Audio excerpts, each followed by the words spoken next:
In week one, we jump right in and we take a look at artificial intelligence and machine learning and define really what it is, what's its purpose, and how do we use it best. Because 60% of AI tools used by learning and development organizations and educational organizations are underutilized. So we want to utilize them to their maximum capacity. We want to get everything we can from them, because not utilizing AI tools is kind of like not utilizing a superpower. It'd be like being Superman and not flying. It just doesn't make sense whatsoever.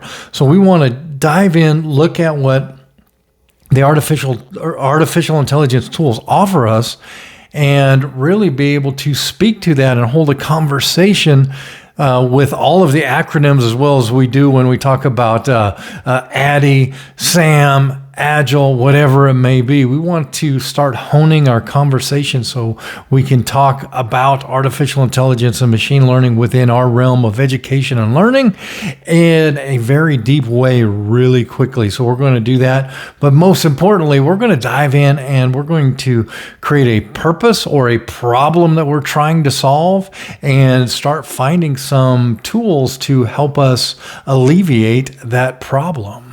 So we're going to have a lot of fun. We're going to start the experiment process. Calista is going to tell you more about week 2 when we really dive into the experiment process.